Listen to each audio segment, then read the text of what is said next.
गणेशोत्सव संपलाय. आपल्या लाडक्या बाप्पाला निरोप सुद्धा दिलाय. लालबागच्या राजाचंही विसर्जन झालंय. पण लालबागच्या राजाला आपण निरोप दिलाय, पण काही प्रश्न त्यासोबत उपस्थित झालेले आहेत, ते आता आपण पाहूयात.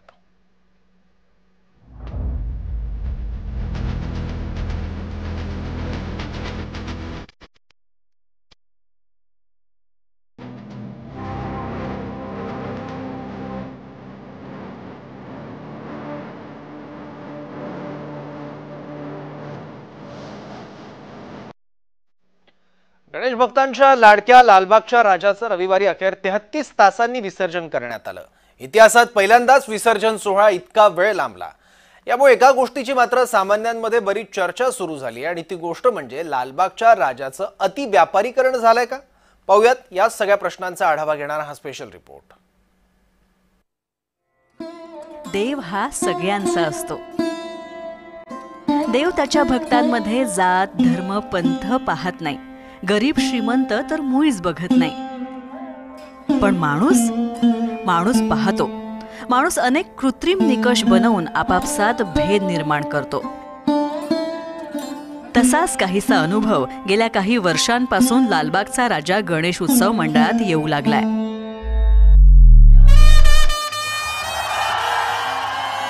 लालबागचा राजा हा मुंबईतला सर्वाधिक चर्चिला जाणारा सार्वजनिक गणपती.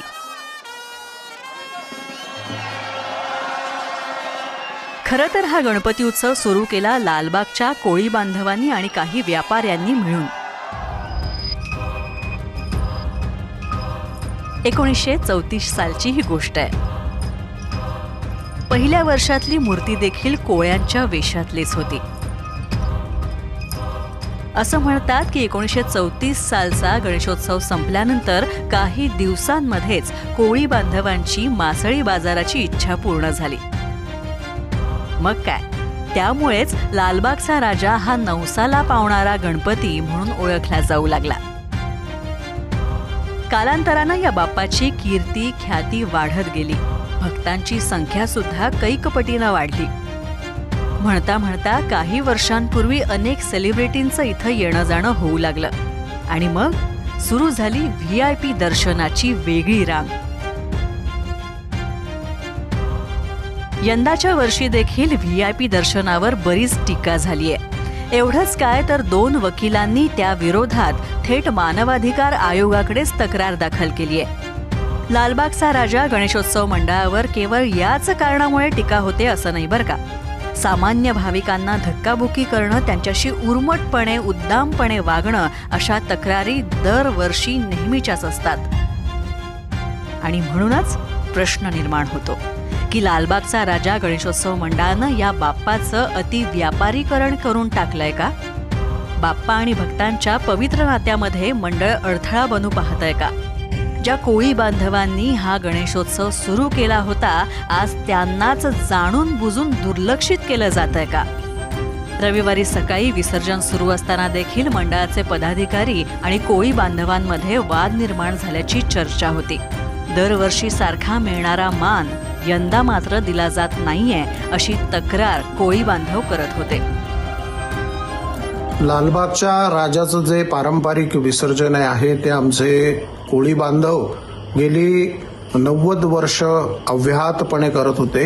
मंडळाने हा जो नवीन तराफा गुजरातमधनं आणला, जो काय 360 अँगलमध्ये फिरतो, लोकांना दर्शन होईल, हे योग्य आहे. परंतु जे आमचे पारंपरिक कोळी बांधव त्या ठिकाणी विसर्जनाचा त्यांचा जो मान होता, तो मान कुठे या सगळ्या न्यू टेक्नॉलॉजीमध्ये हरण होता कामा नये, असंही आवाहन मी लालबाग मंडळाच्या अध्यक्षांना आणि पदाधिकाऱ्यांना करतो. महाराष्ट्रात काल गणेश विसर्जन जे आहे ते पार पडलं. आज सगळ्या मिरवणुकाही संपल्या.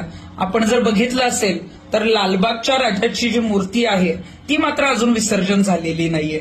मग त्याला तराफाचं कारण असेल, भरती समुद्राची येण्याचं कारण असेल, पण मला आपल्याला सांगायचंय की मराठा आंदोलक गणपती ज्या काळातच जे आहेत ते मुंबईत आलेले होते. लालबागच्या राजाचं मंडळ इतकं श्रीमंत असून सुद्धा जेव्हा मराठा आंदोलकांची खाण्याची राहण्याची सोय झाली नव्हती, तेव्हा मात्र साधा बिस्किटचा पुडा पाणी सुद्धा या मंडळाने दिलं नव्हतं.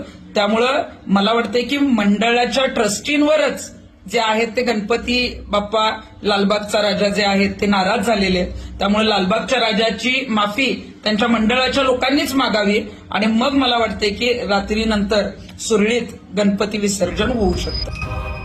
यंदा हा विषय अधिक ठळकपणे समोर आला. कारण होतं लालबागच्या राजाच्या विसर्जनाला लागलेले 33 तास. चंद्रग्रहण सुरू होण्याच्या अवघ्या काही मिनिटांआधीच विसर्जन संपन्न झालं आणि म्हणूनच मंडळाला भरती ओहोटीची नीट माहिती नव्हती का असा प्रश्न अनेक भक्त विचारतायत.